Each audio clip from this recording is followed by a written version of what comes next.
Today I want to give a really brief explanation of how to use Webster's 1828 spelling book. We use this in our level 2 curriculum, and honestly spelling looked a lot different in the 1800s, and I think it's a lot smarter. It makes more sense to my brain, and I've seen it make sense to my children's brain, so I thought I would use this in our curriculum instead of the more modern ways of spelling, because it helps us see the patterns in our language, and really it simplifies things. So here I am on lesson 1, and you can go there and you can use this at any time with your children. You don't have to wait for it to be scheduled, and this is a really handy thing to use often in the middle of level 1 and between levels 1 and 2, and even in the beginning of level 2, as long as you need it. This would have been the very first lesson that a child in school would have had, although they would have been expected to know all of these sounds before they ever went to school. So it's about the same as our level 2. All right, for level 1, you can see that the words the syllables are arranged down and across. And what you want to do is have your child read them across, read them down, and maybe randomly. Okay? Now let me make some explanation of how these things work, and then we'll come back to this page. Basically, in our language, each syllable is made up of one of two patterns. It either has a vowel followed by a consonant, or it's backwards and has a consonant followed by a vowel. Now, just in case you weren't sure, the vowels are these: A, E, I, O, U, and sometimes Y. Okay. So let's give you an example. If the first one is a vowel, let's make it an A, followed by a consonant. We can all pretty much say that immediately, can't we? When they're in this order, the vowel is going to be short, and we make this little sound over it. The short sounds are this: A,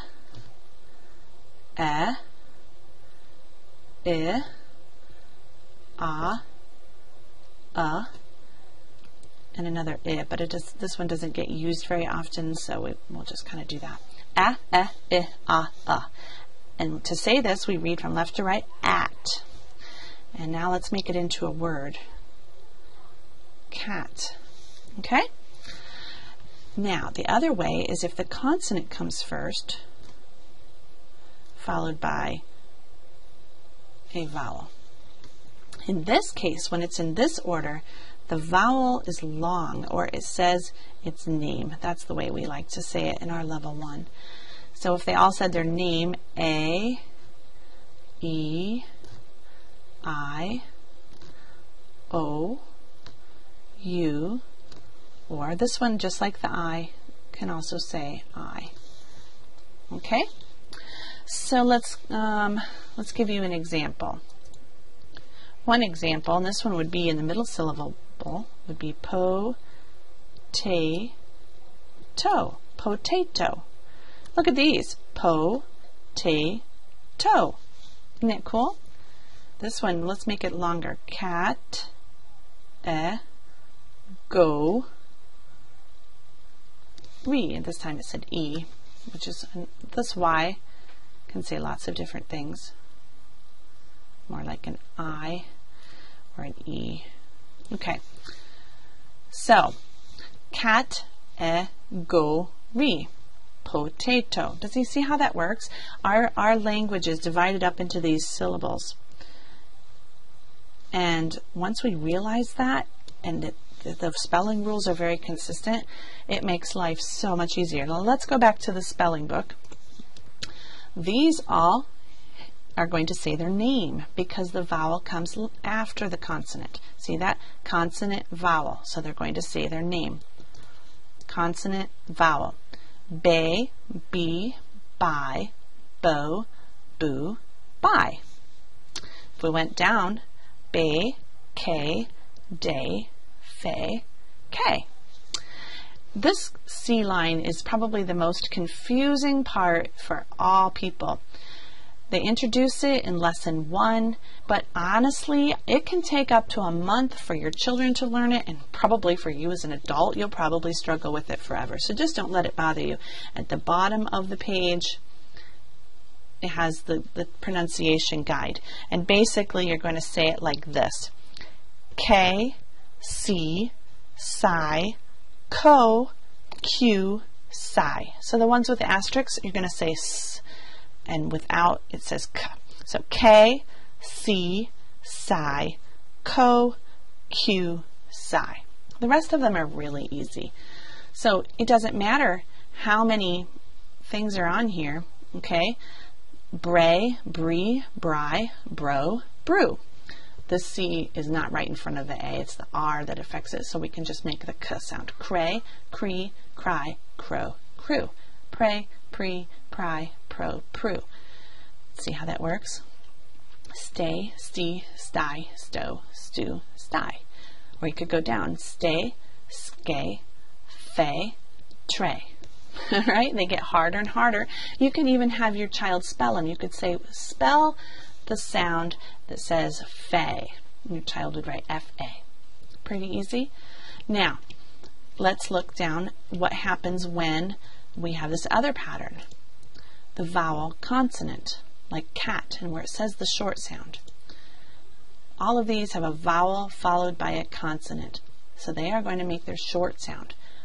Bag, big, bog, bug. Does that make sense? It's really not too hard. Now there are lots of explanations in the spelling book, and you can read through them and try to find them out. And this is when we've tried to help you out, but it's really not very hard. The general idea is have your child read across, read down, read random, have them spell them. And to spell, we always say the word, spell it, then say it again. So if we asked our child to spell dig, you say, child, I want you to spell the word dig. Your child would say dig, D-I-G, dig. Do you see how they did that? Say it, spell it, say it. Okay, why do we do it in this way? Why don't we put the words into sentences, put pictures over them, make stories to make them make more sense? Well, basically, I don't want your child to guess. I want your child to really sound it out and to learn how to do it very quickly without even thinking. Because if they can do it with these long ones, then they'll be able to do it with these, with the short ones. Then they'll be able to do it with these long ones that follow the exact same rules. So, we don't want your child to be guessing, no looking at pictures. We just want them to know it like the back of their hand. This is why this is level 2, because by this point they've already learned all their sounds and they're pretty good at them.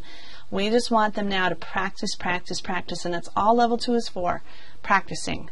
If you get some spelling help out of it, that's great, but our real purpose is for your child to be able to look at a word in syllables, all broken up into syllables for them, and be able to very quickly read it. Fever, lazy, real, tori, final, legal, rider, total. Does that make sense? All right, so that's the reason we use Webster's spelling book, so that reading will become automatic for your child. Your child will not be dependent upon knowing the context of a sentence or seeing any kinds of pictures to be able to sound out a word. Everything will be in syllables and will make sense. It will follow fairly consistent phonetic rules.